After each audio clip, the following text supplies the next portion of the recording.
وسلم على رسوله الكريم أما بعد فأعوذ بالله من الشيطان الرجيم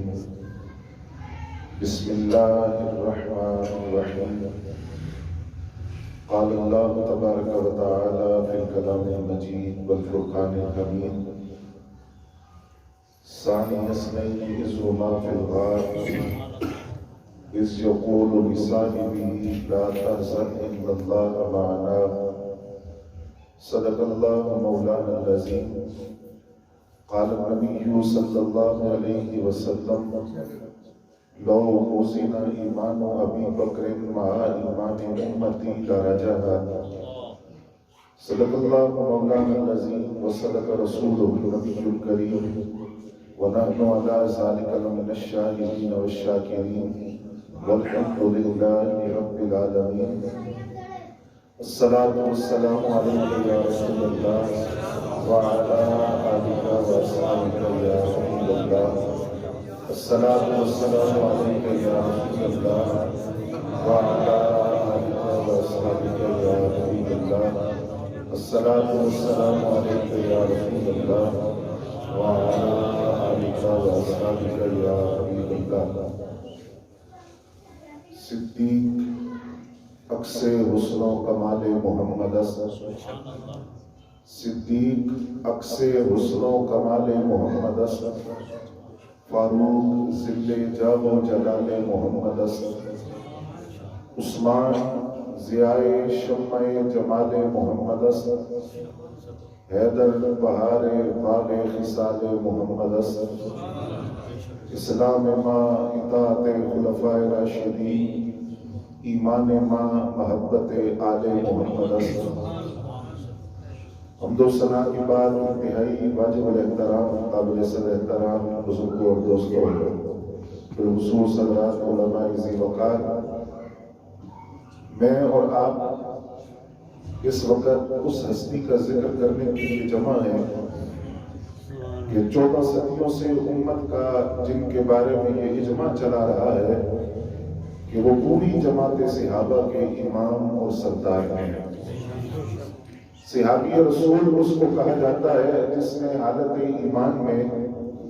حضور صلی اللہ علیہ وسلم کی صحبت اور معیت کو اختیار کیا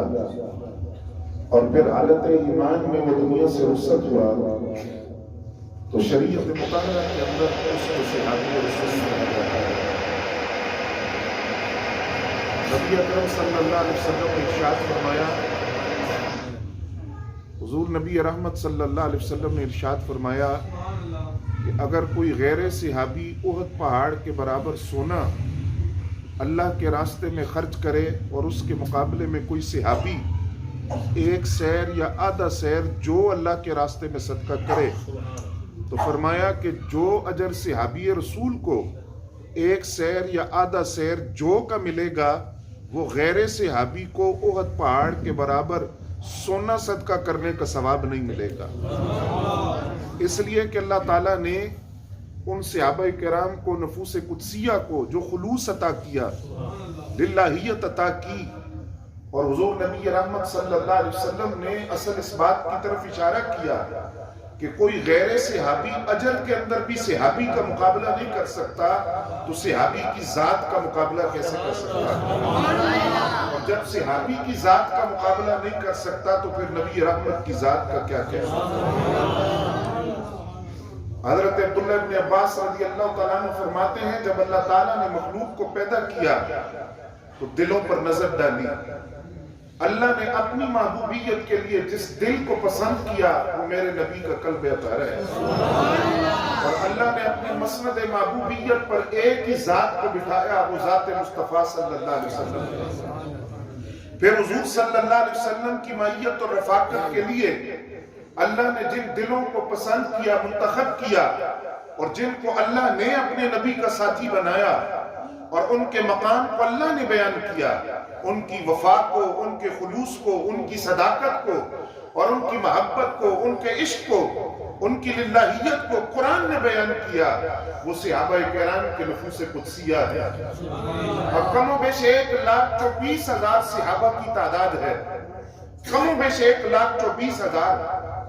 صحابہ کرام ہیں ان کو صحابی کہا جاتا ہے، لیکن قرآن نے صرف ایک ذات کو صحابی کہا ہے۔ صحابی کا ٹائٹل آپ اس شخص پر صادق آتا ہے جس نے ایمان کی حالت میں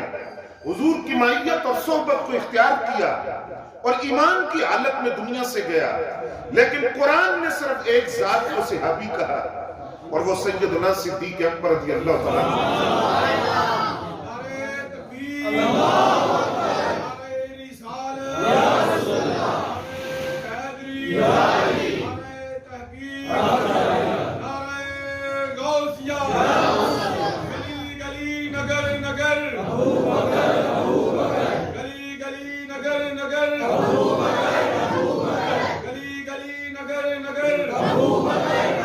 اب اس کی بہت ساری وجوہات ہو سکتی ہیں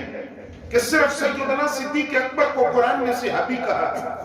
اسی لیے کہا کہ اگر کوئی ان کی صحابیت کا انکار کرے تو وہ کافر ہے، کیونکہ ان کی صحابیت نص قطعی سے ثابت ہے اور قرآن ان کو صحابی کہتا ہے۔ لیکن سوچنے کی بات یہ ہے کہ صرف انہی کو صحابی کہا۔ اذ یقول لصاحبہ، جب نبی علیہ السلام اپنے صحابی سے فرما رہے تھے، وہ صحابی حضرت صدیق اکبر رضی اللہ تعالیٰ عنہ تھے۔ قرآن نے بتایا کہ صحابہ اور بھی ہیں، لیکن صحابیت کے اندر حضرت صدیق اکبر منفرد ہے، ان کی شان ہی صحابیت میں نرالی ہے۔ وہ اس لیے کہ باقی جتنے صحابہ ہیں، اگر کوئی خود صحابی ہے تو باپ صحابی نہیں، باپ صحابی ہے تو صحابی کا بیٹا صحابی نہیں، بیٹا صحابی ہے تو پوتا صحابی نہیں، پوتا صحابی ہے تو باپ صحابی نہیں۔ پوری جماعت صحابہ کے اندر واحد صحابی رسول جس کی 4 پشتوں نے نہ صرف کلمہ پڑھا ہے بلکہ ان کے سر پر صحابیت کا تاج سجا، وہ ایک ہی صحابی ہے جو خود بھی صحابی، باپ بھی صحابی، بیٹا بھی صحابی، پوتا بھی صحابی۔ تو قرآن نے کہا صحابی کا ٹائٹل اس کو دے رہا ہوں جو صحابیت کے اندر بھی نرالی شان رکھتا ہے، اور اس کو صدیق اکبر رضی اللہ تعالیٰ عنہ کہا جاتا ہے۔ صحابہ کرام تو اور بھی ہیں، ان کا مقام بھی قرآن نے بیان کیا، لیکن ان کی صحابیت بھی جدا ہے، نرالی ہے۔ 4 پشتوں کے سر پر اللہ نے صحابیت کا تاج سجایا ہے۔ حضرات گرامی قدر، آج جب وفا اور عشق کی بات کی جاتی ہے، محبت اور خلوص کی بات کی جاتی ہے، تو کوئی ایسا یار حضور کا کوئی اور نظر نہیں آتا، ایسی شان کسی اور کی نظر نہیں آتی۔ ذرا آپ غور تو کیجئے، حضرت صدیق اکبر رضی اللہ تعالیٰ عنہ ہے کون؟ اپنے قبیلے کے سردار بھی ہیں، قبیلہ تیم، اور کپڑے کے تاجر ہیں۔ مال کی کمی، ذرا بولیں گے ساتھ، مال کی کمی اور عہدے کی لالچ نہیں ہے۔ 27 صحابہ کرام داخل ہو چکے دائرہ اسلام میں، دار ارقم میں حضور تشریف فرما ہے، صحابہ کرام حاضر ہیں، خفیہ اسلام کی تبلیغ ہو رہی ہے۔ اللہ کا حکم ہے کہ ابھی اعلانیہ طور پر ایمان کا اظہار نہ کیا جائے۔ حضرت صدیق اکبر رضی اللہ تعالیٰ عنہ عرض کرتے ہیں، حضور اگر آپ اجازت دیں تو میں باہر نکل کر کفار کے سامنے عقیدہ توحید کو بیان نہ کروں۔ اب جب اصرار تھا تو حضور نے فرمایا اجازت ہے۔ اب یہاں یہ بات یاد رکھیں، تاریخ اسلام کا پہلا خطیب بھی صدیق اکبر، پہلا خطیب تاریخ اسلام کا، باہر نکلے مکہ المکرمہ میں، خطبہ پڑھا، حمد و ثنا اللہ تعالیٰ کی پڑھی، بس اتنی ہی بات کی تھی کہ کفار کود کر پڑے، داڑھی نوچی گئی، لباس پھاڑ دیا گیا، چہرے کو پیٹا گیا۔ حضرت سیدنا صدیق اکبر رضی اللہ تعالیٰ عنہ کا سارا جسم زخموں سے چور چور ہے، لباس پھٹ گیا، داڑھی نوچی گئی، چہرہ پیٹا گیا، اس حالت کے اندر کہ بے ہوش ہو گئے۔ اٹھا کر گھر لایا گیا، پورا قبیلہ اکٹھا ہے، خاندان اکٹھا ہے، اور اس نیت پر اکٹھا ہے کہ آج صدیق اکبر کو ہوش آئے گا تو وہ پہلی بات یہ کریں گے کہ میں اسلام چھوڑتا ہوں، مال کی کمی نہیں، عہدہ بھی ہے، قبیلے کا سردار بھی ہوں تو مال کیوں کھاؤں۔ آج وہ اسلام چھوڑ دیں گے، کیونکہ محبت کا دعویٰ کرنا اور بات ہے، دعوے کو سچا ثابت کرنا اور بات ہے۔ دعویٰ تو تھا ایمان کا، لیکن عہدے قبیلے والوں کا خیال تھا آج اسلام چھوڑ دیں گے، کیونکہ مال بڑی پڑی ہے۔ سارا دن گزر گیا، ماں بھی کھڑی ہے، قبیلے والے کھڑے ہیں، والد بھی کھڑے ہیں، جب شام کا وقت ہوتا ہے تو صدیق اکبر کی آنکھیں کھلتی ہیں، ہوش آتا ہے، لب ہلتے ہیں، ماں کان قریب کرتی ہے، قبیلے والوں کا خیال ہے آج صدیق اکبر رضی اللہ تعالیٰ عنہ کے لب ہلے ہیں، ہوش میں آئے ہیں، تو پہلی بات یہ کریں گے کہ میں اسلام چھوڑتا ہوں، میں مار کیوں کھاؤں؟ لیکن جب شام کو ہوش آتا ہے، پورا دن بے ہوشی میں گزارنے کے بعد شام کے وقت آنکھیں کھولتے ہیں تو پہلی بات یہ کرتے ہیں، اماں جان مجھے چھوڑیے، مجھے سب سے پہلے یہ بتائیے میرے نبی کی طبیعت کیسی ہے اور ان کا مزاج کیسا ہے، میرے نبی کا حال کیا ہے؟ قبیلے والے ناراض ہو کر چلے گئے اور میرا ایمان کہتا ہے صدیق اکبر نے کہا ہوگا ناراض ہوتے ہیں تو ہو جائے، تیرے دشمن سے کیا رشتہ ہمارا یا رسول اللہ، ہم تو ہر نسبت میں نسبت مصطفیٰ کو دیکھتے ہیں، ناراض ہوتے ہیں تو چلے جائیں۔ ماں نے کہا ابو بکر سارا دن بے ہوشی میں گزارا ہے، ایک لقمہ کھا لو، دودھ کا گھونٹ پی لو، پانی کا گھونٹ پی لو۔ حضرت سیدنا صدیق اکبر رضی اللہ تعالیٰ عنہ کرتے ہیں، اماں جان خدا کی قسم اٹھا کر کہتا ہوں ایک لقمہ ابو بکر پر حرام ہے، پانی کا ایک گھونٹ حرام ہے، جب تک میں اپنی ان آنکھوں سے جا کر حضور کے چہرے انور کی زیارت نہ کروں، جب تک میں سرکار کو خود دیکھ نہ لوں، نہ پانی پیوں گا نہ کھانا کھاؤں گا۔ رات کا وقت تھا، ماں نے سہارا دیا، دوسری طرف حضرت سیدنا فاروق اعظم رضی اللہ تعالیٰ عنہ کی ہمشیرہ ہے، وہ بھی سہارا دیتی ہیں، بارگاہ رسالت معاد تک لے جاتی ہے، اور حضرت صدیق اکبر کی والدہ بھی ابھی مسلمان نہیں ہوئی، ایمان نہیں لائی، بارگاہ رسالت معاد میں پہنچتے ہیں تو اب علماء تشریف فرما ہے، یہاں جو تاریخ منظر بیان کرتی ہے وہاں کلیجہ پھٹ جاتا ہے۔ جب حضور کی نظر پڑی اپنی عاشق صادق پر تو حضور اٹھے، اٹھ کر آگے بڑھے، بعض روایات کے اندر ہے کہ حضور برہنہ پاؤں تھے، اپنی چادر کو سنبھالتے ہوئے حضور آگے بڑھے، حضرت صدیق اکبر رضی اللہ تعالیٰ عنہ پر جھک گئے، جھک کر ان کو سینے سے لگایا، پیشانی پر بوسہ دیا، اور حضور صلی اللہ علیہ وسلم نے روتے ہوئے فرمایا ابو بکر تجھے میری وجہ سے ستایا گیا ہے، درد دیا گیا، ستایا گیا، پیٹا گیا۔ حضرت صدیق اکبر عرض کرتے ہیں یا رسول اللہ صلی اللہ علیہ وسلم آپ کے نام پر جو درد ملے بھلا وہ بھی کوئی درد ہے، جو آپ کے نام پر ملے بھلا وہ بھی کوئی غم ہے، وہ بھی کوئی درد ہے۔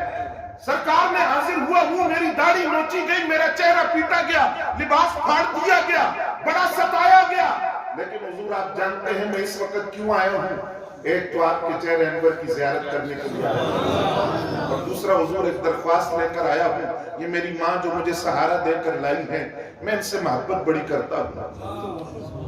اور اس لیے آیا ہوں کہ ماں سے محبت تو ہے لیکن یہ ایمان نہیں لائی۔ اگر آپ ہاتھ اٹھا دیں سرکار اور دعا فرما دیں تو آپ کی دعا سے یہ ایمان لائیں گی۔ اسی وقت سرکار کے دست کرم اٹھے، دعا کے لیے اٹھے ہوئے ہاتھ نیچے بعد میں آئے، صدیق اکبر کی والدہ پہلے کلمہ پڑھ کر آپ اس کو کہتے ہیں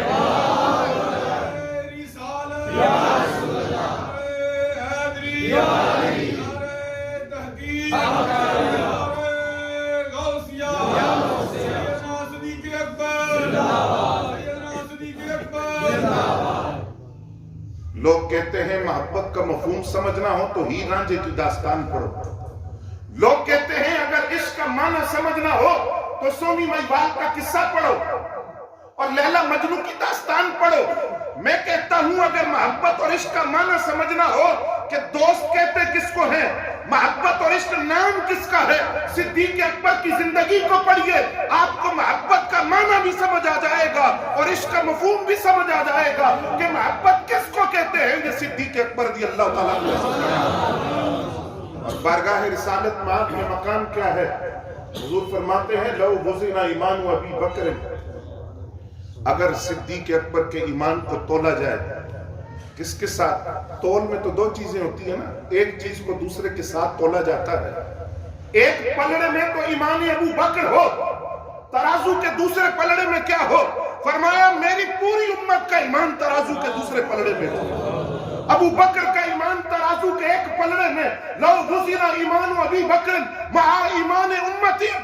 میری پوری امت کا ایمان ایک طرف، ابو بکر کا ایمان ایک طرف، تو میرے نبی فرماتے ہیں اے لاراجہ،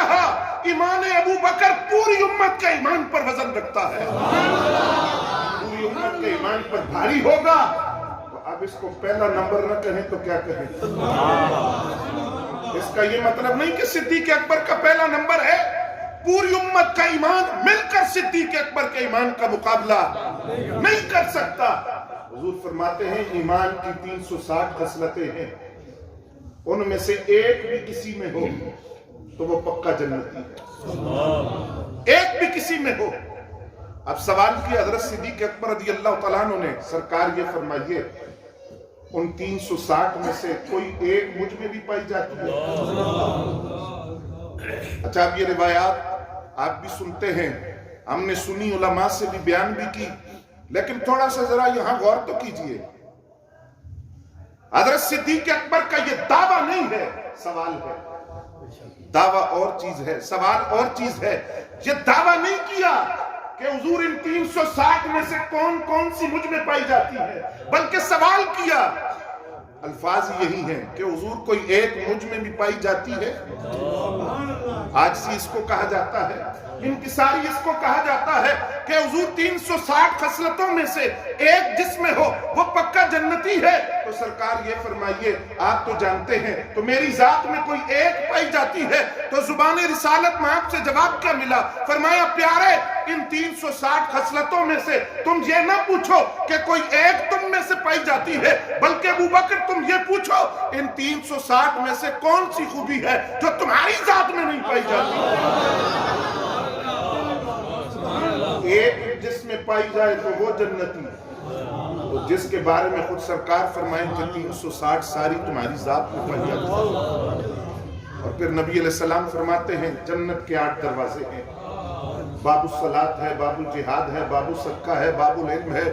باب القاظمین والعافین عن الناس ہے، باب الذکر ہے، باب العلم ہے، باب العلم ہے۔ 8 دروازے ہیں جنت کے۔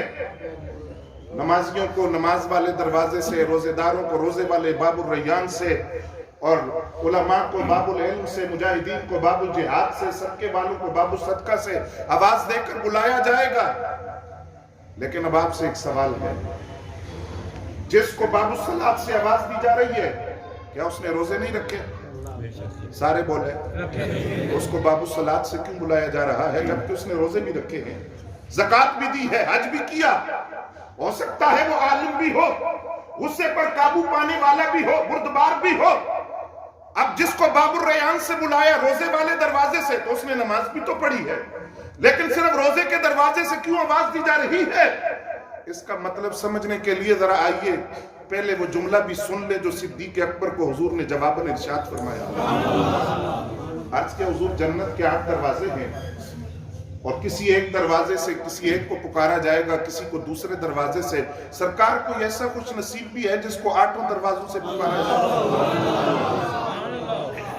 جنت کا ہر دروازہ یہ چاہتا ہو کہ یہ مجھ سے گزر کر جنت میں داخل ہو، کوئی ایسا بھی ہے؟ فرمایا ابو بکر وہ تیرے علاوہ کون ہو سکتا ہے؟ اب یہاں ذرا بات کو سمجھیے کہ جس کو نماز کے دروازے سے بلایا گیا، روزہ بھی تو رکھا، جس کو روزے کے دروازے سے بلایا اس نے نماز بھی تو پڑھی، جس کو جہاد کے دروازے سے بلایا اس نے صدقہ بھی تو کیا، نماز بھی پڑھی۔ وجہ کیا ہے کہ روزے دار بھی ہو، نمازی بھی ہو، لیکن نماز والا، روزے دار ہو، نمازی ہو، لیکن روزے والا۔ اب توجہ ذرا رہی حضرات، جس نے نماز پڑھی، روزہ رکھا، زکوٰۃ کی، حج کی، وہ کسی ایک عبادت سے محبت بڑی کرتا تھا۔ روزے بھی اس نے رکھے لیکن نماز سے خاص محبت تھی۔ فرائض تو پڑھتا تھا، ساتھ تہجد بھی پڑھتا رہا، اشراق بھی پڑھی، چاشت بھی پڑھی، رات کو اٹھ کر نوافل پڑھتا رہا، اس کا دل مسجد میں ہوتا تھا۔ اب روزے بھی رکھے، زکوٰۃ بھی دی، صدقہ دیا، اور عالم بھی ہے، لیکن نماز کے ساتھ خاص محبت ہے۔ اس کی نماز کے معاملے میں پوزیشن آئی ہے، نماز کا دروازہ اس کو کہتا ہے تو نے باقی عبادتیں بھی کی لیکن تو مجھ سے گزر کر جنت میں داخل ہو۔ ایک بندہ وہ ہے جو نماز بھی پڑھتا ہے لیکن روزوں سے اس کو زیادہ محبت ہے، بڑے اہتمام سے رکھتا ہے، نفلی روزے بھی رکھتا ہے، ماہ رمضان کا انتظار کرتا رہتا ہے۔ روزوں کی خاص محبت کی وجہ سے نمازی تو تھا لیکن روزوں سے محبت زیادہ تھی تو روزوں میں پوزیشن آ گئی۔ تو اب باب الریان روزے داروں والا دروازہ کہتا ہے تو ادھر سے داخل ہو. اب کوئی نماز کے دروازے سے، کوئی روزے کے دروازے سے اگر آپ توجہ رکھیں گے تو بڑی چس آئے گی، لیکن ایک ایسے ہیں جو 8 دروازوں سے. جس کی پوزیشن آئی نماز میں وہ نماز والے دروازے سے،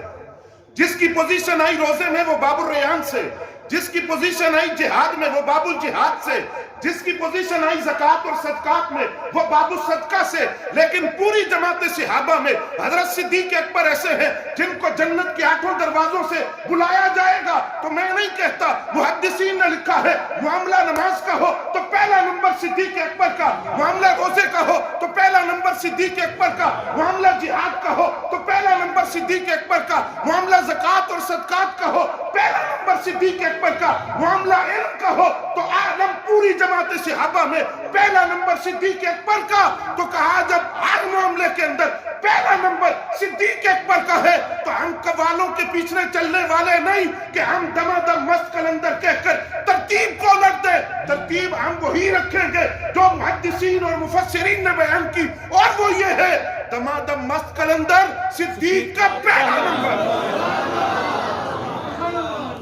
توجہ کیا آپ نے؟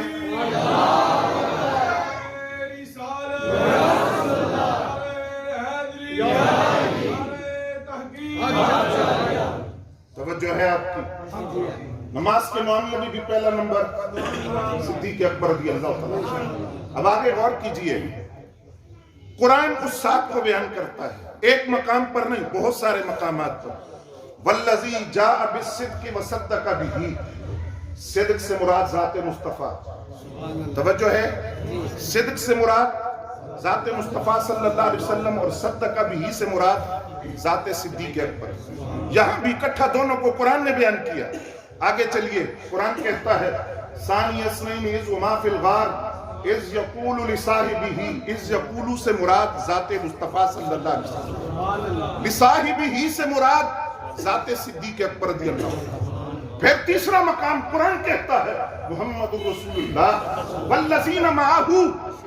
محمد رسول اللہ سے مراد ذات مصطفیٰ صلی اللہ علیہ وسلم، اور والذین معہ سے مراد حضرت صدیق اکبر. کتنے مقامات ہیں جہاں قرآن صدیق اکبر کی صحابیت کو، ساتھ کو، دوستی کو بیان کر رہا ہے. تو میں یہ بات کہہ سکتا ہوں صدیق اکبر کی دوستی ایسی تھی جس کو رب بھی اس پر ناز کرتا تھا، رشک فرماتا ہے رب کائنات، اور اس دوستی کو بار بار قرآن میں بیان کرتا ہے. یہ ساتھ عالم ارواح میں بھی ہے، عالم دنیا میں بھی ہے، عالم برزخ میں بھی ہے، عالم محشر میں بھی ہے. اب آپ کی توجہ ذرا کم نہ پڑے، بات تھوڑا سا اور آگے بڑھاتے ہیں. عالم ارواح میں بھی صدیق اکبر حضور کے ساتھ. آپ کہیں گے کیسے؟ حدیث میں ہے، نبی رحمت صلی اللہ علیہ وسلم نے فرمایا اتذکرو یا ابا بکر اتذکرو یوم یومن، اے ابو بکر تمہیں دنوں میں سے وہ دن یاد ہے؟ اب کوئی لنگوٹیا یار بھی ہو نا، بڑا پرانا یار دوست، اس کو آپ کہیں تینوں دن یاد ہے تو وہ دوسرا سوال کیا کرے گا؟ وہ کہے گا کیڑے دن دی گل کر رہے ہیں، کون سا دن؟ لیکن جہاں فرمایا کہ ابو بکر تمہیں وہ دن یاد ہے، تو حضرت صدیق اکبر رضی اللہ تعالیٰ عنہ نے یہ نہیں کہا سرکار کون سا دن، بلکہ قرب اتنا تھا فوراً کہا حضور مجھے یاد ہے. حضور میں آپ کے مزاج کو سمجھتا ہوں اور میں یہ جانتا ہوں آپ کس دن کی بات کر رہے ہیں، مجھے وہ دن یاد ہے. اب وہ دن کون سا تھا ذرا سنیے اور اندازہ لگائیے کہ حضرت صدیق اکبر حضور کے ساتھ کہاں کہاں ہے. کہا ابو بکر وہ دن یاد ہے، عرض کیا حضور وہ دن مجھے یاد ہے. بھلا کون سا دن؟ فرمایا عالم ارواح میں جب رب نے فرمایا الستو بربکم، تو حضرت صدیق اکبر فرماتے ہیں حضور میں وہاں موجود تھا آپ کے ساتھ. سب سے پہلے آپ نے فرمایا تھا بلا کیوں نہیں تو ہمارا رب ہے؟ سرکار میں نے اپنے کانوں سے سنا تھا سب سے پہلے دعوے توحید کی تصدیق کرنے والے آپ کی ذات تھے. حضور میں وہاں موجود تھا، آپ کے ساتھ موجود تھا عالم ارواح میں. اور عالم ارواح میں جو موجود ہونے کا مطلب کیا ہے کہ خود نبی علیہ السلام فرماتے ہیں دنیا کے اندر جو دوست ہوتے ہیں جن کی رفاقت اور معیت ہوتی ہے، فرمایا یہ روحوں کی دنیا میں بھی اکٹھے تھے، یہ وہاں سے ایک دوسرے کو جانتے ہیں، جب دنیا میں آئے تو ایک دوسرے کو جانتے ہیں. تو پتہ چلا صدیق اکبر عالم ارواح میں بھی حضور کے سارے بولے، عالم ارواح میں بھی اور جب عالم دنیا میں آئے تو بدر میں بھی حضور کے اب ذرا بلند آواز سے بولیں ہاں جی وہ بھونکنے والے بھونکے میڈیا پر ان کے چرچے بھی ہوں تو ہم کیوں ڈریں شان صدیق اکبر بیان کرتے ہوئے نعرہ تکبیر نعرہ رسالت نعرہ حیدری سبحان اللہ بدر میں بھی حضور کے احد میں بھی حضور کے حنین میں بھی حضور کے مکہ کے بازاروں میں بھی حضور کے مدینہ کے کوثاروں میں بھی حضور کے خلوت میں بھی حضور کے جلوت میں بھی حضور کے صبح میں بھی سرکار کے شام میں بھی سرکار کے غار میں بھی سرکار کے رات 14 صدیاں بعد مزار میں بھی سرکار کے پھر جب عالم برزخ قبر کی زندگی کا معاملہ آتا ہے تو نبی علیہ السلام فرماتے ہیں بندہ دفن وہی ہوتا ہے جہاں سے اس کی پیدائش کے لیے خمیر لیا گیا اب آپ سے سوال کرتا ہوں بتائیے صدیق اکبر آج کہاں ہے حضرت فاروق اعظم رضی اللہ تعالیٰ عنہ کہاں ہیں پتا چلا تینوں کا خمیر ایک ہی جگہ سے لیا گیا پھر عالم برزخ کے بعد عالم محشر ہے حضور فرماتے ہیں قبریں پھٹیں گی سب سے پہلے میں نکلوں گا پھر صدیق اکبر نکلے گا فرمایا میری امت میں سے سب سے پہلے جنت میں صدیق اکبر داخل ہوں گے فرمایا ہم جنت میں یوں جائیں گے میرے دائیں ہاتھ میں ابو بکر کا ہاتھ ہوگا بائیں ہاتھ میں فاروق اعظم کا ہاتھ ہوگا فرمایا پوری امت کے اندر پہلے جو جنت میں جائے گا میری امت میں سے وہ صدیق اکبر ہیں اور فرمایا جنت کے اندر بوڑھوں کا سردار بھی فاروق اعظم اور صدیق اکبر کو بنایا توجہ ہے آپ کی حضرات گرامی قدر نبی رحمت صلی اللہ علیہ وسلم نے حضرت بلال حبشی کو دیکھا امیہ بن خلف پیٹتا ہے کبھی نوکیلے کنکروں پر لٹاتا ہے کبھی عرب کی گرمی میں تپتے ہوئے سورج کے نیچے لٹا کر تپتی ریت پر منو وزنی سینے پتھر سینے پر رکھ دیتا ہے اور پھر پوچھتا ہے کہ بلال آپ کی توحید کا نشہ اترا یا نہیں تو وہ پھر کہتے ہیں احد